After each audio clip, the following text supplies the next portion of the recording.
My family invited me to dinner, and we have big news," they said. As I arrived, I realized everyone had gathered except me. A banner read, "Congrats to our real daughter." They laughed. "When we finally have a reason to celebrate." I stayed quiet until the waiter handed me a note from the owner. IT changed everything. I got the text on a Wednesday afternoon. "Dinner at Del Vino, 7 p.m. We have big news." It was from my mom, sent to the family group chat that I'm usually the last to hear from. No context, no extra messages, just that. But what caught me wasn't the place or the time. It was the tone. That word big felt intentional, like they wanted me to be curious, like they wanted me there, and I went. Because no matter how distant things have felt lately, they're still my family. Right? I remember pulling into the parking lot that night. The sun was just starting to dip, casting these long shadows across the pavement. I took a breath before stepping out of the car, adjusting the collar of my nurse's uniform. Hadn't had time to change. My shift had ended late, and I'd rushed over without even grabbing dinner. But part of me was excited. Maybe things were finally changing. Maybe this time I'd be part of something. As I walked into the restaurant, I could already hear the laughter. I turned the corner into the private dining room and froze. There they all were. My mom, Marlene, sipping wine and smiling like she was posing for a magazine cover. My dad, Gerald, arms crossed, nodding politely as he listened to Tessa. And Tessa, my younger sister, was glowing. Her hair freshly styled, makeup flawless, surrounded by everyone's attention as always. Even my grandfather, Walter, was there, sitting at the end of the table, quiet as usual, but present. They were all there, except me. No one had saved me a seat, but that wasn't the first thing I noticed. My eyes landed on the oversized white banner stretched across the back wall. "Congratulations to our real daughter." Big bold letters, glittery, loud. It hit me like a slap. I stood there trying to make sense of it. No one looked shocked to see me. No one apologized. My mom raised her glass casually and said, "Oh, good.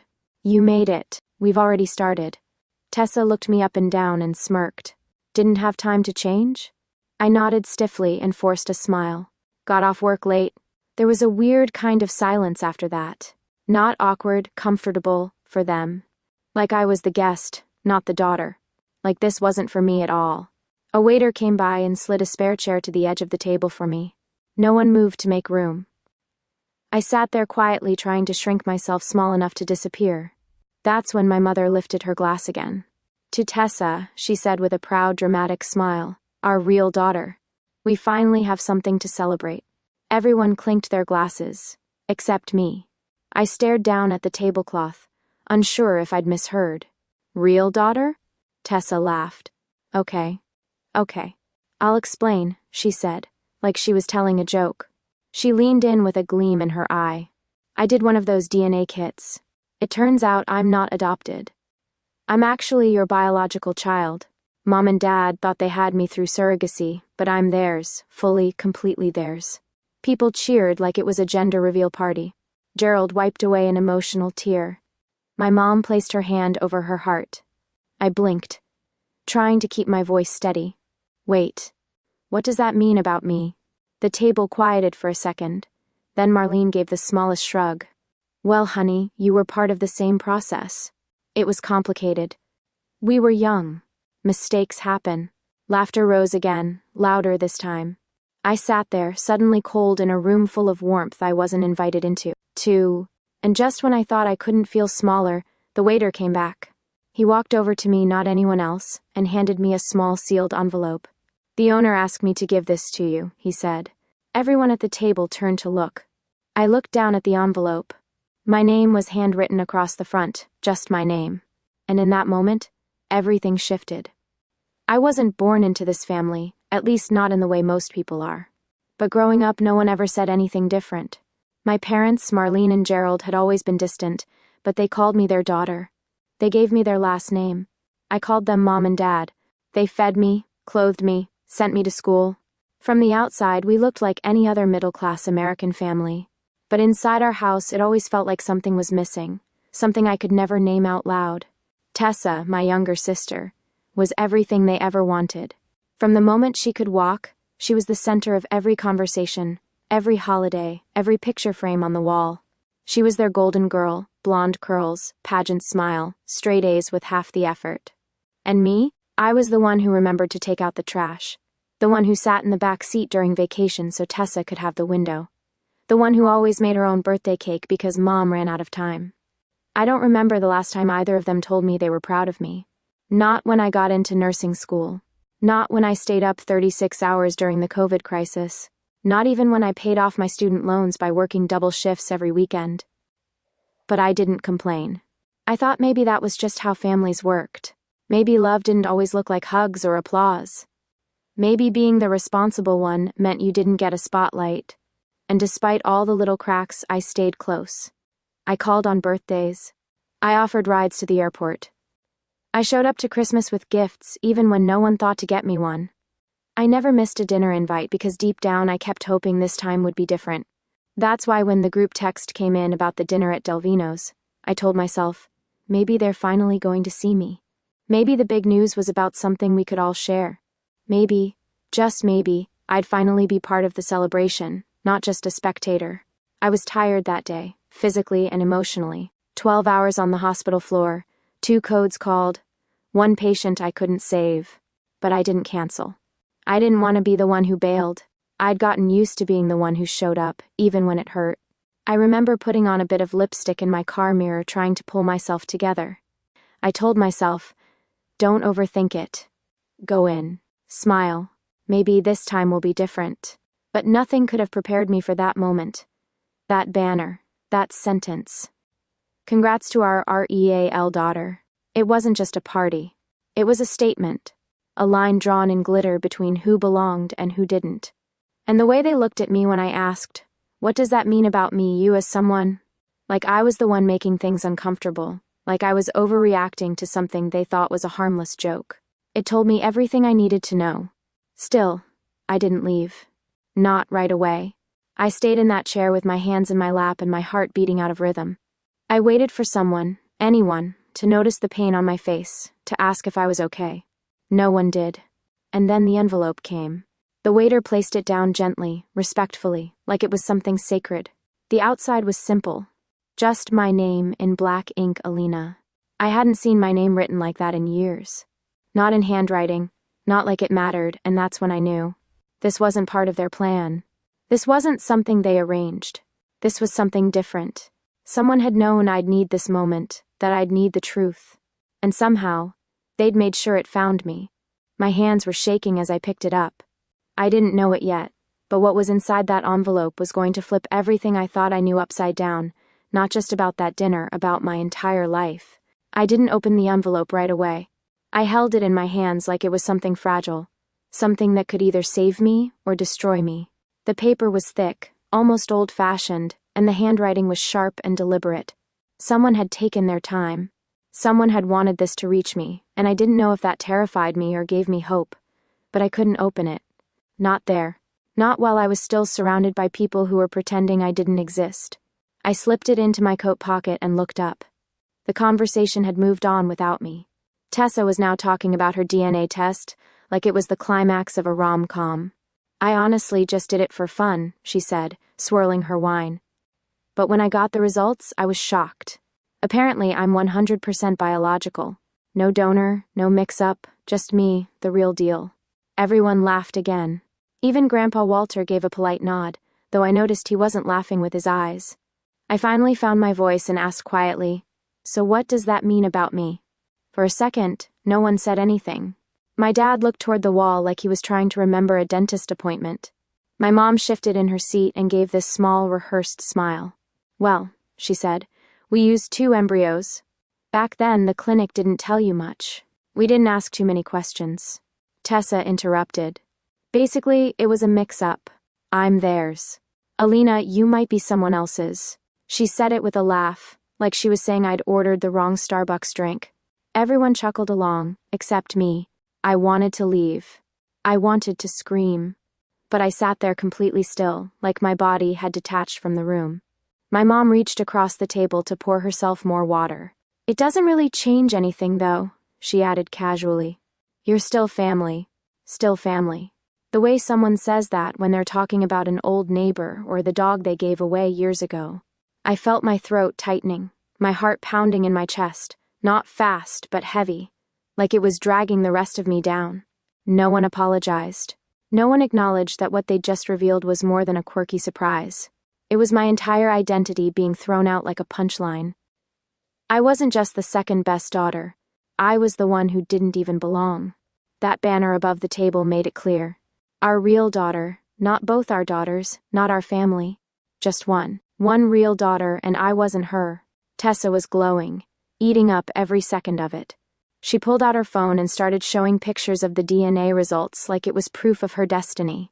My parents leaned in, fascinated, amazed, hanging on to her every word. I sat there invisible, shrinking with every sip of my untouched water. At one point, Tessa leaned toward me and said, "Honestly, this kind of explains a lot. You've always been different." She didn't mean it kindly. Before I could respond, my phone buzzed. It was a reminder from work. Overnight shift next week confirmed. Be there at 6 p.m. Even my job treated me with more respect than my own family. I swallowed the rising heat in my throat and stood up. "I'm gonna step outside for some air," I said. No one stopped me. No one asked if I was okay. My chair scraped softly against the floor, and their conversation continued without skipping a beat. I stepped into the cold night air, pulled the envelope from my coat, and stared at it under the street lamp. I was shaking, not just from the cold, but from the realization that I had never truly been part of that table. Not when I was 5, not when I was 15, not tonight. And somewhere inside that envelope, I had a feeling I was about to find out why. I stood outside that restaurant like the ground beneath me wasn't real anymore. The laughter from inside kept spilling through the window, soft clinks of glasses, familiar voices, stories told for the 50th time. If you didn't know better, you'd think it was just another family gathering, just another ordinary dinner. But something had split wide open inside me, and all I could hear was the sound of paper unfolding in my hands. The envelope was warm now from how long I'd held it, my name, Alina, still staring back at me like it belonged to someone else. For a second, I thought about not reading it. Maybe it would be easier to walk away from it all and just carry the not knowing. But I'd spent most of my life doing exactly that, quietly swallowing things that didn't make sense, excusing the cold looks, pretending their love felt like enough. I was done pretending, so I tore open the seal. Inside was a single folded sheet of paper. The handwriting stopped me cold, slanted, elegant cursive, familiar in a way I couldn't place at first. Then it hit me, Grandpa Walter. I hadn't seen his handwriting since I was a child, back when he used to mail me birthday cards with $2 bills tucked inside. He'd stopped years ago, or maybe someone had made him stop. I opened the letter. Alina. If you're reading this, it means they finally told you, or maybe they told you just enough to hurt you, not enough to explain. I've waited years for this moment. There's something I've needed to say for a long time, but I was asked not to, and I kept that promise until now. I could barely breathe. You were never supposed to end up with them. Your mother, your real mother, was my daughter's best friend. Her name was Camila Cardenas. She was strong, fierce, kind. She wanted you more than anything, but she died in a car accident when you were just a baby. No one talks about her anymore. They buried her memory to protect themselves. Not you. I felt my knees give. I sat down on the stone bench near the sidewalk. The letter trembled in my hands. Camilla. My mother had a name I'd never heard, a name they'd never once spoken. After the accident, Marlene stepped in. She offered to take you in. She said it was the only way to keep you safe and cared for. At the time, I believed her. She was my daughter. I wanted to trust her. But the truth is, she didn't take you out of love. She took you out of guilt and pride. She didn't want to raise her best friend's child. She wanted to erase her. I tried, Alina. I tried to keep you close. But Marlene didn't want me involved. She said I confused things. She said it was better for you if you just moved on. I remembered how my grandfather used to pull me aside at family gatherings and whisper things like, "You're stronger than they know," or "You see things clearly, just like your mother." I thought he meant Marlene. Now I knew he hadn't. I kept Camilla's things, letters, journals, photos. I have one of her holding you in the hospital, smiling so wide you'd think she was the luckiest woman alive. She was. You were her miracle. You still are. Come see me tonight. I'm still here. I'll tell you everything. Love, Grandpa Walter. The letter slipped from my fingers, landing softly in my lap like it had delivered its final weight. My chest felt like it was caving in and expanding all at once. Every part of me that had been waiting to be chosen, to be included, to be seen, suddenly felt irrelevant. I didn't want to be seen by them anymore. I didn't need to be. I looked up at the restaurant window. My family, the people I thought were mine, were still talking, still celebrating, still living in the center of their own story where I had never truly belonged. They hadn't lost anything tonight. But I had found something, a thread of truth, a name, a mother, a grandfather who had never given up on me, a family I had never been told about, one that might have actually loved me the way I'd always longed for. I stood up. This time, I didn't hesitate. I walked straight to my car, hands steady now. I didn't say goodbye. I didn't owe them that. They'd had 30 years to tell me the truth, and they chose silence. But someone else had chosen love, and he was waiting for me. The drive to Grandpa Walter's house felt longer than it was. It was only 15 minutes from the restaurant, but every red light stretched into an eternity. My fingers gripped the steering wheel tighter than I needed to. My thoughts raced faster than my heart. I was shaking, not from fear, but from the overwhelming pull of something I had never felt before. Truth. I didn't know what I'd find when I got there. I just knew I had to go. When I pulled into the driveway, his porch light was already on. He was sitting on the swing exactly like he had when I was little. Back then, I'd climb onto the seat beside him and ask questions about everything. I'd thought of him as the only adult who really listened to me. Now I knew why. He stood up slowly when he saw me. No words at first. He just opened his arms, and I walked into them like I was coming home. He held me longer than I expected, longer than anyone had in years. When he pulled back, his eyes were glassy, but his voice was steady. "I'm so sorry you had to find out like that." I nodded, too choked up to answer. He led me inside, and everything smelled like cedar wood and old memories. The living room hadn't changed in decades. The same crocheted blankets, the same vintage lamp with a leaning shade. But now it felt different, like it belonged to me somehow. On the coffee table sat a small wooden box. He opened it slowly, as if it were sacred. Inside were letters, stacked carefully, all in the same handwriting, some addressed to me, some never sent. "Your mother wrote these during her pregnancy," he said, "and a few after you were born.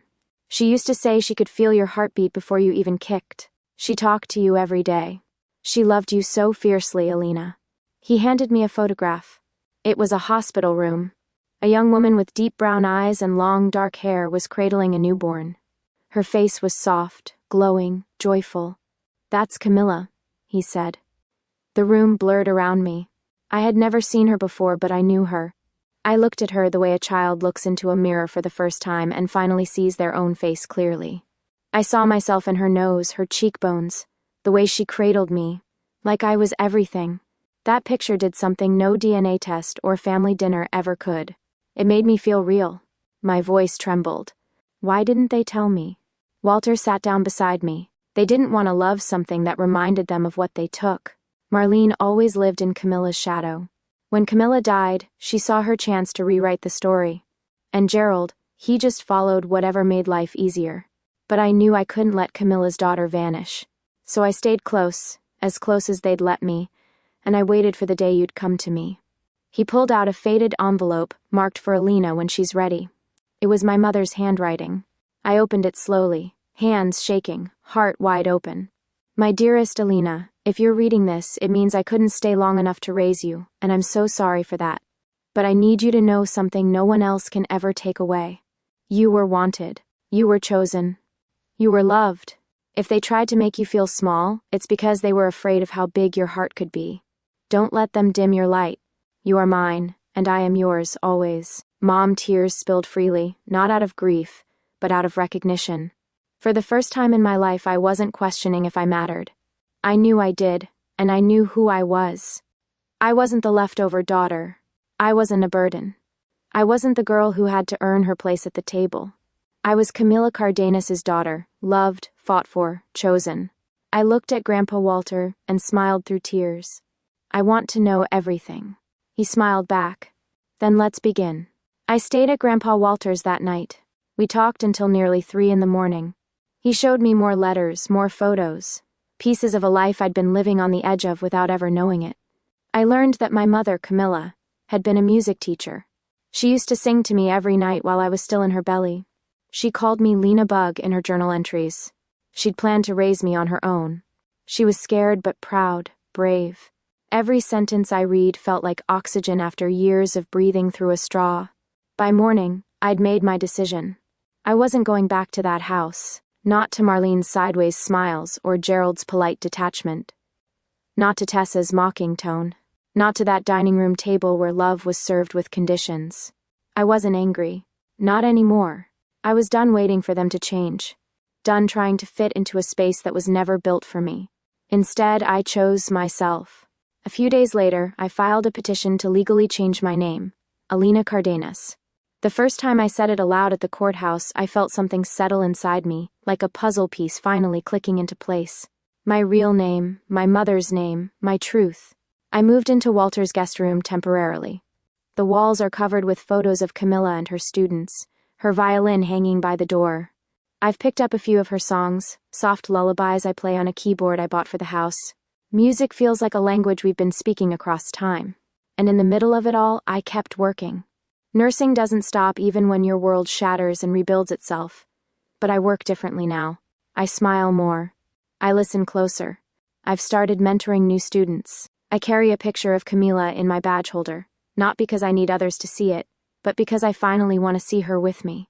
I don't talk to Marlene or Gerald anymore, not out of spite, but out of self-respect. Tessa sent a few messages. One said, "I didn't know it would hurt you like that." I never responded. Letting them back in would be like handing them a hammer after I've spent months gluing myself back together, and I'm done being broken for the comfort of others. What I've learned is this. Family isn't something you're born into, it's something you build. It's who shows up when everything else falls apart. It's who tells the truth when it's hard. It's who leaves the light on and waits for you to come home, even when everyone else has forgotten you exist.